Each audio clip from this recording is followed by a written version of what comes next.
Quando Diógenes e eu nos casamos, eu acreditava que o amor bastava.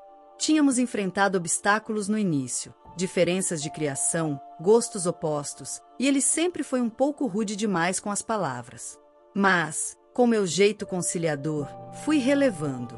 Dizem que com o tempo a gente aprende a ceder, e eu cedi muito.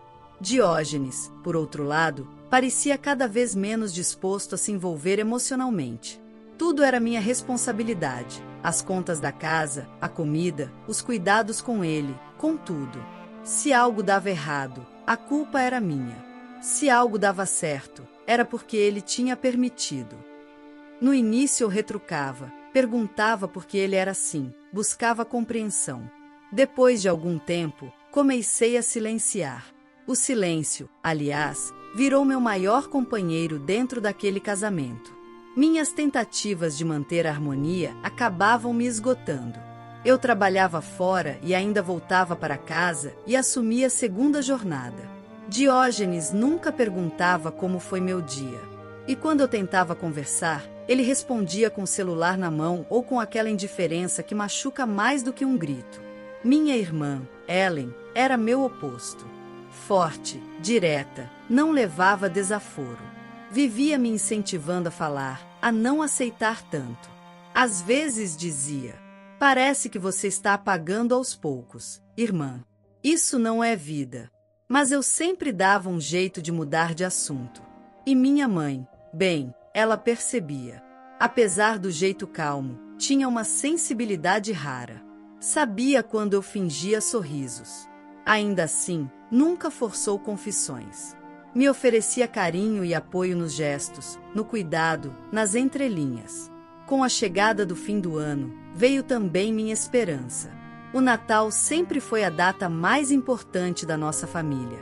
Na casa da minha mãe, tudo era feito com muito zelo. O cheirinho do arroz com passas, o pavê de sempre, as crianças correndo, os presentes com bilhetes escritos à mão. Eu cresci valorizando isso. E, mesmo com as dificuldades do casamento, me esforcei para manter viva essa tradição. Decidi que seria diferente naquele ano, que o Natal nos uniria.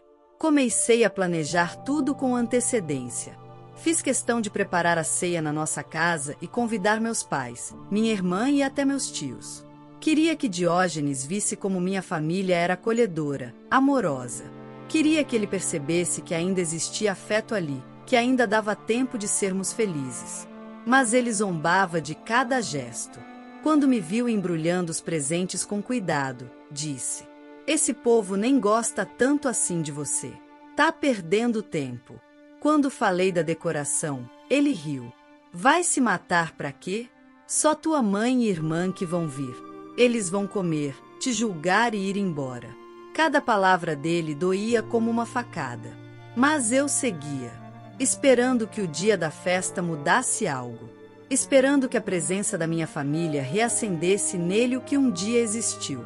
Ou que pelo menos fizesse ele disfarçar melhor seu desprezo. Na tarde da véspera, preparei tudo com o coração leve, apesar da tensão. A mesa posta com carinho, as luzinhas piscando, a árvore decorada com enfeites antigos. Cada detalhe carregava uma tentativa minha de manter viva alguma fagulha de felicidade. Diógenes não ajudou em nada. Passou o dia deitado no sofá, resmungando da vida, reclamando do barulho da rua. Quando minha família começou a chegar, tentei esquecer tudo. Recebi todos com alegria, abracei cada um com força. Ellen chegou com aquele olhar atento, me analisando dos pés à cabeça. Meu pai cumprimentou Diógenes com um aperto de mão seco, e logo se afastou. Minha mãe tentou manter o clima festivo, mas estava visivelmente desconfortável com a presença dele. Aos poucos, a sala foi se enchendo de risos, conversas, memórias. Diógenes parecia outro, sorridente, conversador, até fazia piadas. Era como se ele interpretasse o papel de marido perfeito. Eu fingia acreditar. Por mim, pela família, pelo Natal.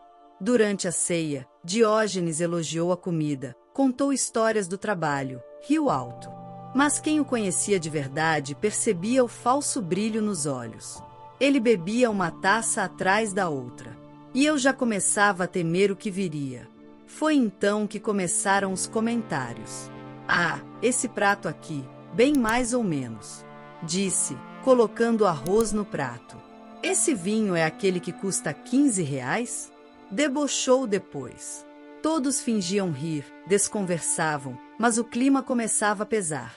Eu tentei manter a alegria, puxar assuntos leves, mas Diógenes parecia determinado a estragar tudo. Ellen apertou minha mão de novo. Ela já sabia. Depois da sobremesa, quando a maior parte da família se espalhava pela sala, Diógenes se levantou, já visivelmente alterado pelo álcool. Pegou mais uma taça de vinho e ficou em pé diante da mesa. Posso fazer um brinde? Todos pararam. Ellen já se levantava, em alerta. Diógenes ergueu a taça, olhou para minha mãe, depois para mim, e soltou. A mulher que todo mundo finge gostar. Porque nem a própria família dela ama de verdade. Só tão aqui por obrigação. O silêncio caiu como uma bomba. Eu congelei. Olhei ao redor e senti os olhos de todos sobre mim. A vergonha, a dor, o nó na garganta que não descia. Ellen deu um passo à frente, mas não precisou dizer nada. Minha mãe colocou o prato sobre a mesa com calma, limpou a boca com guardanapo e, com uma voz firme como eu nunca tinha ouvido, disse: Chega! Já passou da hora de alguém te colocar no seu devido lugar. E ali, o Natal que começou com esperança se transformou no início de uma virada que eu jamais imaginaria. A frase da minha mãe ecoou pela sala como um trovão. Se nem nós a amássemos, por que você estaria aqui, Diógenes? Eu nunca a tinha visto tão firme. Nem quando brigava com meu pai, nem quando punia a Ellen na adolescência. Era como se algo dentro dela tivesse despertado para me defender, mesmo que eu mesma ainda não conseguisse. Diógenes, ao contrário, riu debochado. Balançava a taça de vinho como se estivesse assistindo a um espetáculo. Tá bom, agora vem a matriarca dar lição de moral. Como se vocês fossem essa grande família perfeita. Não somos perfeitos, minha mãe respondeu com calma. Mas nunca deixamos de amar uns aos outros. E a Amanda, ela sempre teve nosso amor, mesmo quando ela mesma não se amava mais por sua causa. Foi como se ela tivesse arrancado um véu dos olhos de todos. Ellen se levantou do sofá. Com passos lentos, ela veio até mim, que estava imóvel, sentada, com os olhos marejados, tentando fingir que aquela situação não era tão horrível quanto parecia. Ela segurou minha mão, apertou firme. Chega, irmã. Você não precisa passar por isso sozinha. Diógenes revirou os olhos e jogou a taça no aparador com força, fazendo o vidro tilintar. Drama. Sempre drama. Era por isso que eu evitava vir aqui. Só gente maluca. Meu pai, que até então estava calado, respirou fundo. Se levantou devagar da cadeira e foi até Diógenes. Acabou, rapaz. Você não grita mais com ninguém aqui. Nem hoje, nem nunca mais. Diógenes arregalou os olhos, como se não esperasse ser enfrentado por meu pai, o homem que ele costumava chamar de velho pacífico. O quê? Tá me expulsando? Você ouviu. Pode ir embora. E reflita no caminho sobre o que você acabou de dizer. Ele olhou para mim, esperando que eu intervisse, que eu implorasse para ele ficar. Mas eu apenas baixei a cabeça. Sentia vergonha, dor, mas também alívio. Um alívio que doía no peito, como se a culpa estivesse se despregando das minhas costelas. Diógenes saiu batendo a porta. O barulho do carro acelerando na rua me deu a sensação de que o mundo tinha voltado a respirar. Silêncio. Depois, minha mãe se aproximou. Me abraçou forte. Ellen se juntou, e logo eu estava envolta nos braços das duas, chorando como há muito tempo não conseguia. E aquele choro não era apenas de tristeza. Era de libertação. Naquela noite, dormi em meu antigo quarto. A mesma colcha florida que usei na adolescência, os livros antigos na estante, o cheiro de madeira que me levava de volta à época em que eu sonhava com uma vida simples, leve, sem medo de falar. Os dias seguintes foram de uma ressaca emocional. Eu quase não comia. Dormia mal. mas estava rodeada de um amor que eu havia esquecido como era. Ellen trabalhava de casa por uns dias, só para estar por perto. Meus pais me acolheram como se eu nunca tivesse saído dali. Diógenes começou a mandar mensagens 2 dias depois. No início, furioso, dizia que eu tinha humilhado ele, que eu deveria pedir desculpas por deixar minha mãe falar daquele jeito. Você deixou ela destruir nosso casamento, dizia ele num áudio. Apaguei sem ouvir até o fim. Depois, as mensagens mudaram de tom. Começaram a vir flores na porta. Cartões com frases falsas de arrependimento. Um vídeo onde ele tentava fazer um discurso emocionado, dizendo que foi um momento ruim e que me amava. Ellen segurou o celular, indignada. Ele não tá arrependido. Tá desesperado pelo controle que perdeu. E ela estava certa. Eu sabia. Mas mesmo assim, a cada mensagem dele, algo em mim vacilava. Não por saudade, mas pelo costume de viver pisando em ovos. Era como se minha mente ainda estivesse treinada para pedir desculpas por tudo. Foi minha mãe quem percebeu. Você quer voltar para ele? Não. Então por que ainda hesita? Porque eu ainda não sei quem eu sou sem ele. Ela sentou ao meu lado na varanda. O vento frio da tarde balançava as folhas no quintal. Ela pegou minha mão e disse: então está na hora de descobrir. Na semana seguinte, comecei terapia. Ellen encontrou uma psicóloga que atendia online. Na primeira sessão, chorei do começo ao fim. Falei pouco, mas me ouvi pela primeira vez em anos. Comecei a lembrar da Amanda antes do Diógenes. A Amanda que fazia brigadeiro nas madrugadas, que adorava dançar no quarto de pijama, que sonhava em abrir um pequeno café. A Amanda que se perdeu. Com o tempo, passei a sair para caminhar. Evitava redes sociais. Evitava qualquer notícia sobre Diógenes. Ele continuava tentando. Tentava me fazer lembrar de momentos felizes. Tentava criar culpa. Mas agora eu tinha escudos. Minha irmã, minha mãe, meu pai, minha terapeuta. E, acima de tudo, eu mesma, lentamente me reconstruindo. Certa tarde, Diógenes apareceu de novo. Meu pai estava no portão. Só quero conversar com ela, ele disse. Ela não quer conversar com você. E isso deveria bastar, meu pai respondeu. Fechei a cortina, sem olhar para fora. E pela primeira vez, não senti medo, nem pena. Só certeza. Pouco a pouco, voltei a mim. Fiz um curso online sobre confeitaria. Recebi encomendas da vizinhança. Ellen me ajudou a criar uma conta no Instagram para divulgar. Comecei a sorrir de verdade, a sentir orgulho de mim mesma. Sabia que o caminho seria longo, mas ele havia começado. E agora, eu trilhava com passos firmes. No próximo Natal, eu não estaria mais em silêncio. Eu estaria em paz. O mês de dezembro sempre teve um significado especial para mim. Desde pequena, minha mãe transformava o Natal em algo mágico.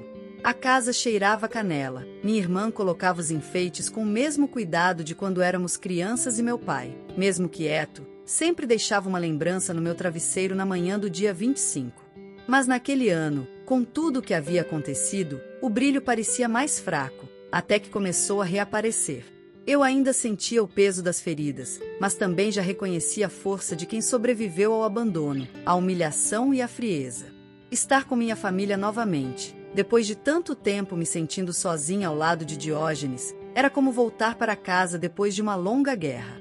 Cada gesto de carinho, cada conversa leve com Ellen, cada vez que meus pais me perguntavam como eu estava, não esperando a resposta automática, mas a real, tudo isso me curava aos poucos. Na véspera de Natal, a casa estava cheia. Primos, tios, sobrinhos, todos ajudando a montar a ceia enquanto as risadas ecoavam pela varanda. Ellen, vestida com um vestido vermelho brilhante, ria alto com os primos enquanto passava batom no espelho da sala. Eu a observava, sentindo uma pontada de saudade da Amanda espontânea que eu costumava ser. mas que, estranhamente, começava a renascer também. Minha mãe preparava a receita de tender que só ela sabia fazer, e meu pai cuidava do som ambiente, colocando músicas natalinas misturadas com sambinhas clássicos que ele adorava. Eu me senti segura. Pela primeira vez em muito tempo, o medo parecia estar do lado de fora da porta. Mas foi exatamente por essa porta que ele entrou. A campainha tocou. Meu coração acelerou sem motivo aparente. Meu pai foi atender, e segundos depois, o silêncio se espalhou como um sopro frio. Diógenes entrou com a mesma cara de sempre, soberba e falsidade. Usava uma camisa azul clara que eu mesma havia comprado para ele anos atrás. Trazia um presente nas mãos e um sorriso que só me causava repulsa. Vim desejar Feliz Natal, anunciou, como se fosse um personagem de teatro. E conversar um minuto com a Amanda. Só um minuto. Todos se entreolharam. Ellen se aproximou de mim e segurou minha mão com força. Meu pai ficou parado perto da porta, visivelmente desconfortável, mas sem reagir ainda. Minha mãe saiu da cozinha e cruzou os braços, observando tudo em silêncio. Amanda? Ele me chamou, fingindo doçura. Posso falar com você um instante? Antes que eu pudesse responder, Ellen deu um passo à frente. O que você ainda quer aqui, Diógenes? Ela não quer e não precisa mais te ouvir. Ele riu, constrangido. Sabe, é engraçado como vocês agem como se fossem os guardiões dela. Mas eu conheço essa mulher melhor do que ninguém. Foi então que, tentando causar, ele disse mais alto. Aposto que nem a família dela aguenta ela de verdade. Só fingem gostar porque é Natal. Essa aí é um fardo. Foi por isso que eu me afastei. O impacto daquelas palavras foi como uma explosão silenciosa. Todos pararam. Minha mãe se aproximou dele. Sem gritar, sem ofender, mas com uma firmeza que parecia vinda de uma leoa protegendo seus filhotes. Você não sabe o que é amor, Diógenes. Muito menos o que é uma família de verdade.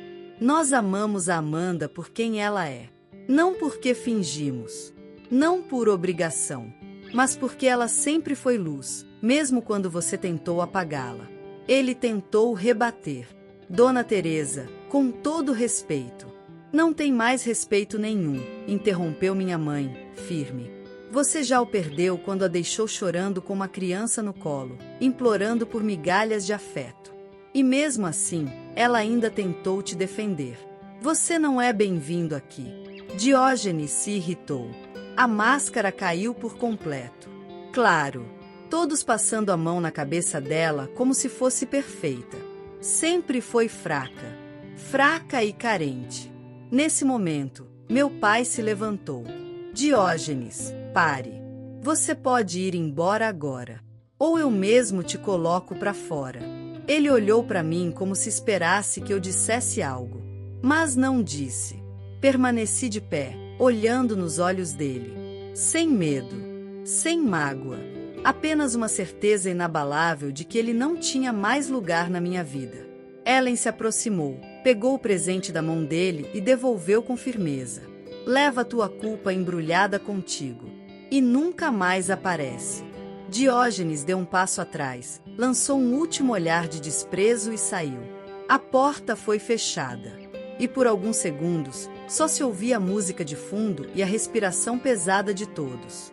Mais tarde, depois da ceia, estávamos todos sentados na varanda. A luz das velas tremia e as risadas voltaram, como se o episódio anterior tivesse sido apenas um teste que todos nós superamos. Minha mãe me chamou com um gesto suave. Sentei ao lado dela, e ela passou a mão no meu cabelo como fazia na infância. Hoje foi difícil, eu sei. Mas você passou por tudo com tanta força, Amanda. Eu tô tão orgulhosa de você. Você não voltou para casa derrotada. Você voltou para se reerguer. E conseguiu. Meus olhos se encheram de lágrimas. Ainda dói, confessei. Dói mesmo. Mas agora a dor não manda mais em você. Ellen se aproximou com 2 taças de espumante. Brindamos. Ao primeiro Natal da Amanda livre, disse ela. E ao último em que alguém ousou diminuir você. Sorrimos e brindamos de novo.